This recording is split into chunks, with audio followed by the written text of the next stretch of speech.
ಕೊಂಡೊಯ್ಯುವವರೇ ಗುರು. ಗುರು ಅಂದರೆ ಕತ್ತಲೆಯಿಂದ ಬೆಳಕಿನ ಕಡೆಗೆ ಕೊಂಡೊಯ್ಯುವವರೇ ಗುರು. ಗುರು ಅಂದರೆ ದುರ್ಗುಣಗಳನ್ನು ಹೋಗಲಾಡಿಸಿ ಸದ್ಗುಣಗಳ ಕಡೆಗೆ ಕೊಂಡೊಯ್ಯುವವರೇ ಗುರು. ಹಾಗೆ ನಮ್ಮನ್ನು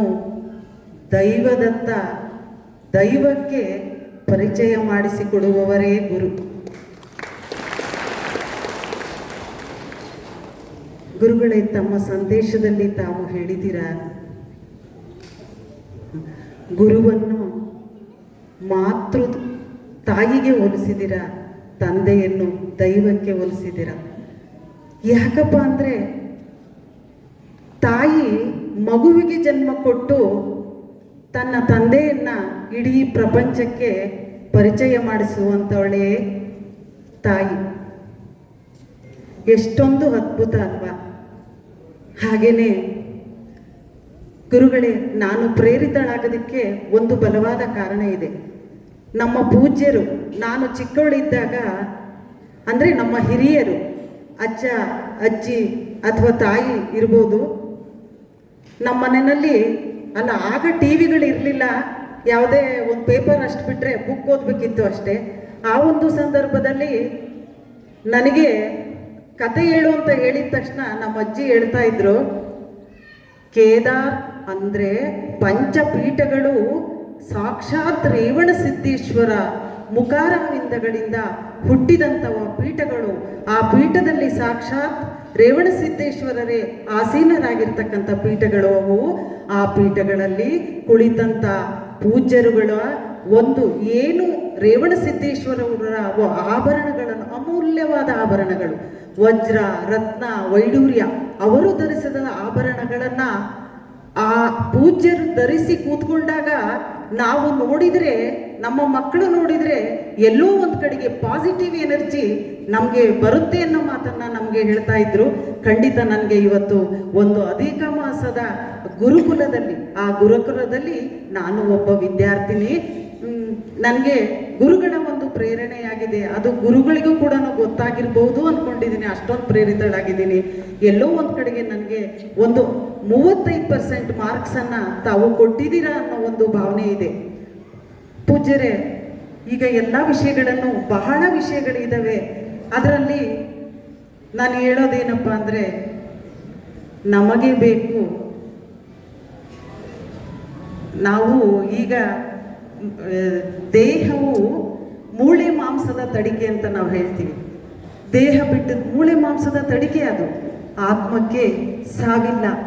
ಆತ್ಮ ಜ್ಞಾನದ ಕಡೆಗೆ ಕೊಂಡೊಯ್ಯಬೇಕು. ಜ್ಞಾನ ಬೇಕು, ಆತ್ಮಕ್ಕೆ ಬೇಕು ಜ್ಞಾನ, ಆತ್ಮಕ್ಕೆ ಬೇಕು ಶಾಂತಿ, ಆತ್ಮಕ್ಕೆ ಬೇಕು ಸಹನೆ, ಆತ್ಮಕ್ಕೆ ಬೇಕು ಧೈರ್ಯ, ಆತ್ಮಕ್ಕೆ ಬೇಕು ಮೋಕ್ಷ. ಈ ಮೋಕ್ಷವನ್ನು ಖಂಡಿತ ತಾವು ಎಲ್ರಿಗೂ ಕೂಡ ಒಂದು ಪ್ರೇರೇಪಿಸಿದರೆ ಎಲ್ಲೋ ಒಂದು ಕಡೆಗೆ ನಾವು ಕೂಡ ದೇವರ ಒಂದು ಕೃಪೆಗೆ ಪಾತ್ರರಾಗ್ತೀವಿ ಅನ್ನೋ ಒಂದು ನಂಬಿಕೆ ಖಂಡಿತ ನನಗೆ ಇದೆ. ಕೆಲವೊಂದು ವಿಷಯ ಹೇಳಿದ್ದೀರ, ಕೆಲವೊಂದು ಸಂದೇಶಗಳಲ್ಲಿ ಮಹಿಳೆಯರಿಗೆ ಹೇಳಿದ್ದೀರ ತಾವು. ಚತುರಾಶ್ರಮಗಳಲ್ಲಿ 4 ಆಶ್ರಮ ಉಂಟು. ಆ ಒಂದು ಆಶ್ರಮದಲ್ಲಿ ಗೃಹಸ್ಥಾಶ್ರಮ ಬಹಳ ಪವಿತ್ರವಾದದ್ದು ಅಂತ ಹೇಳಿದ್ದೀರ. ಅದರಲ್ಲಿ ಸಂದೇಶವನ್ನು ಕೊಟ್ಟಿದ್ದೀರಾ ನೀವು. ಮಹಿಳೆ ನೋಡ್ರಿ, ಭಾರತಾಂಬೆ ಕೂಡ, ಈ ಮಹಿಳೆಯರು ತುಂಬ ಜನ ಬಂದಿದ್ದಾರೆ. ನಾನು ಹೇಳಲೇಬೇಕು, ತಾವು ನೋಡಿರ್ತೀರ, ತಾವು ಜ್ಞಾನಿಗಳು. ಆದರೂ ಕೂಡ ಈ ಒಂದು ಸಂದರ್ಭದಲ್ಲಿ ನಾನು ಹೇಳಬೇಕು, ಮಹಿಳೆಯನ್ನು ಭಾರತಾಂಬೆಗೆ ಹೋಲಿಸಿದ್ದಾರೆ, ಕನ್ನಡಾಂಬೆಗೆ ಹೋಲಿಸಿದ್ದಾರೆ, ಎಂತೆಂಥ ಕೊಡುಗೆಗಳನ್ನು ಕೊಟ್ಟಿದ್ದಾರೆ. ನಾವು ಮಹಿಳೆಯರು ತಾಯಿಯಾಗಿ, ಅಜ್ಜಿಯಾಗಿ, ಸಹೋದರಿಯಾಗಿ ಪ್ರತಿಯೊಂದು ಪಾತ್ರವನ್ನು ಅಚ್ಚುಕಟ್ಟಾಗಿ ನಾವು ನೆರವೇರಿಸ್ತೀವಿ. ಯಾವ ಮನೆಯಲ್ಲಿ ಮಹಿಳೆಗೆ ಗೌರವವಿರುತ್ತೋ ಆ ಮನೆಯು ಅಭಿವೃದ್ಧಿಯನ್ನು ಕಾಣುತ್ತೆ, ಎಲ್ಲ ರೀತಿಯಿಂದಲೂ ಅಭಿವೃದ್ಧಿಯನ್ನು ಕಾಣುತ್ತೆ ಅನ್ನೋ ಮಾತನ್ನು ತಾವು ಹೇಳಿದ್ದೀರ. ಹಾಗೆಯೇ ರಾವಣ ಸೀತಾಮಾತೆಯನ್ನು ಅಪಹರಿಸಿ ಏನಾದ, ಲಂಕೆ ಸುವರ್ಣ ಖಚಿತವಾದ ಲಂಕೆ ಸುಟ್ಟು ಹೋಯಿತು, ಭಸ್ಮವಾಯಿತು. ಇಡೀ ರಾವಣ ವಂಶಸ್ಥರು ಕೂಡ ಹುತಾತ್ಮರ ಸತ್ತು ಅವನ ವಂಶನೇ ಕೂಡ